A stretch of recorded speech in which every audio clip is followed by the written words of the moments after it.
अमरीका ते ईरान के विचकार अमन मुआहदे उत्ते मुतफिका हतमी फैसला हो चुका। वज़ीर आज़म शहबाज शरीफ के ईरान अमरीका मुआहदा छेती होने की तस्दीक। शहबाज शरीफ ने एक्स उत्ते बयान में लिखा, पाकिस्तान हुण अगले इकदामात नूं हतमी शक्ल देण लई फरीकैन नाल मिल के काम कर रहा है। अमन इन्ना नेड़े कदी नहीं सी जिन्ना हुण है। पाकिस्तान की सालिसी की कोशिशों के विचकार अमन मुआहदे सबूताज करन वालियां दी कोशिश तो वाकिफ हां। अमन मुआहदे नूं सबूताज करन दी गलत मालूमात की मुहिम तो पूरी तरह आगाह हां।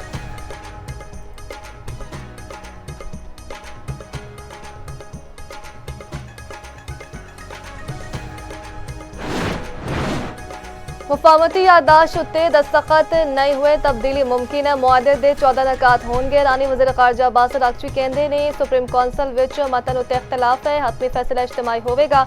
मुज़ाकरात कामयाब होने उत्ते दस्तखत किसी और थां उत्ते होंगे। ईरानी जौहरी प्रोग्राम का मामला मुलतवी कर दिता गया। अमरीका के जौहरी मुतालबात इस मरहले उत्ते सानू काबिल कबूल नहीं ने। होर आख्या लिबनान विच हिज़बुल्लाह नूं कदे कलिया नहीं छड्डांगे। नाकाबंदी खत्म करके अबना हुर्मस नूं खोलना मुआहदे दा हिस्सा है।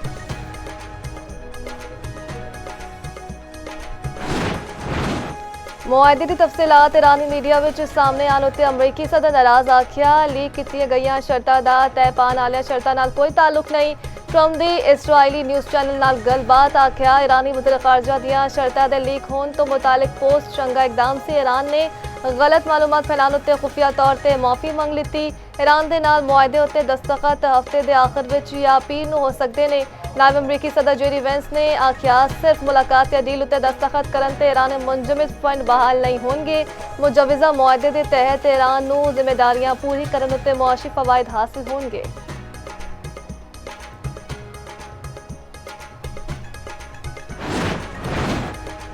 सरकारी मुलाजमीन दिया तनख्वाह ते पेंशन विच 7% वाधा, घट तो घट महाना तनख्वाह विच 10% वाधे की तजवीज़।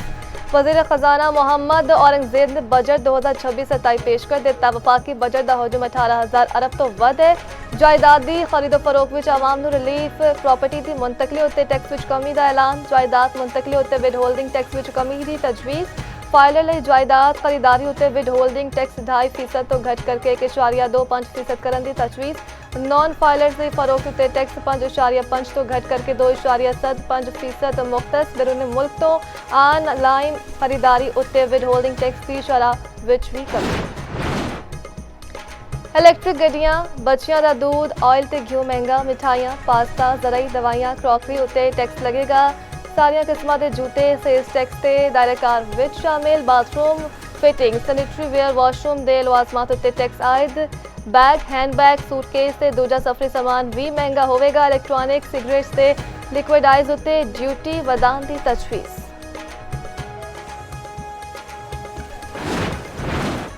लग्जरी गड्डियां होर महंगियां। गड्डियां दरामदात उत्ते फेडरल एक्साइज ड्यूटी आयद। 2000 सीसी तो वड्डियां गड्डियां उत्ते ड्यूटी आयद। 3000 सीसी तक SUV उत्ते भी फेडरल एक्साइज ड्यूटी की तजवीज़। 2 करोड़ तो महंगी इलैक्ट्रिक गड्डियां उत्ते भी ड्यूटी तजवीज़। इलैक्ट्रिक मोटरसाइकिल, रिक्शा, गड्डियां ते बसां उत्ते रियायती निज़ाम अगले वरहे भी बरकरार रहेगा।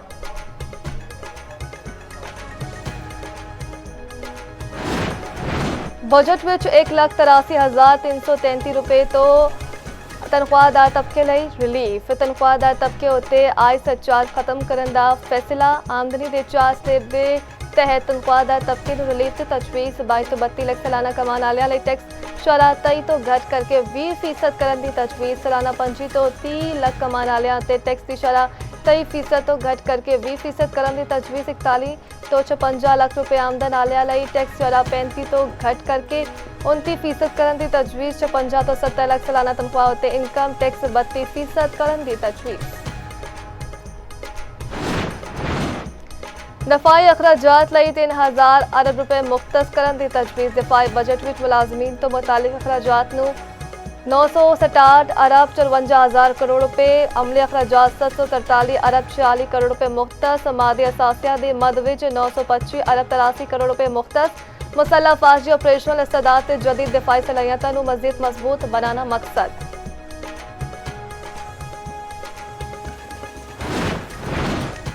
शिपिंग इंडस्ट्री आईटी ते फ्रीलांसिंग सेक्टर ਲਈ ਰਿਲੀਫ ਦਾ ਐਲਾਨ। ਆਈਟੀ ਤੇ ਫ੍ਰੀਲਾਂਸਿੰਗ ਉਤੇ 0.5% ਟੈਕਸ ਬਰਕਰਾਰ ਰੱਖਣ ਦਾ ਫੈਸਲਾ। ਸੋਸ਼ਲ ਮੀਡੀਆ ਪਲੇਟਫਾਰਮਸ ਉਤੇ ਹੋਣ ਵਾਲੀ ਆਮਦਨ ਉਤੇ ਨਵਾਂ ਟੈਕਸ ਆਇਦ ਵਿਦ ਹੋਲਡਿੰਗ ਟੈਕਸ ਅਦਾ ਕਰਨਾ ਪਏਗਾ। ਰਕਮਾਂ ਦੀ ਮੁੰਤਕਲੀ ਦੇ ਵੇਲੇ ਟੈਕਸ ਵਸੂਲੀ ਹੋਵੇਗੀ।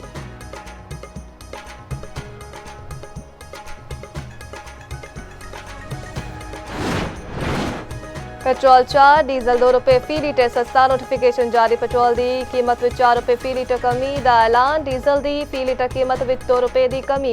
पेट्रोल की नवी कीमत 373 रुपए 78 पैसे मुकर्रर। डीजल की नवी कीमत 378 रुपए 78 पैसे फी लीटर मुकर्रर।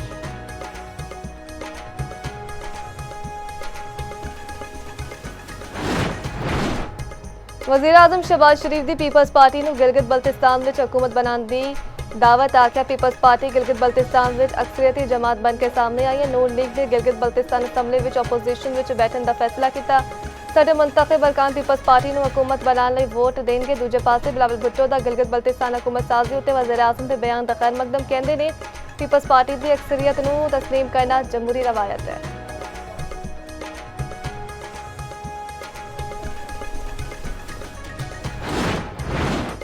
लाहौर समेत पंजाब के मुख्तलिफ शहरों में तेज़ बारिश। गुजरावाला मुरीद के पतों की ते साहिवाल में बदल वस पे। चनियोट में बारिश के बायस मोटरसाइकिल स्लिप होने नाल मियाँ बीवी जां भाग। रावलपिंडी के चक बेली रोड पर आसमानी बिजली डिगन नाल खातून जां भाग 2 जख्मी हो गए। सरगोदा में मकान की छत डिगन नाल 7 अफराद जख्मी। जड़ावाला में दीवार डिगन नाल 2 खातून समेत 3 अफराद जख्मी।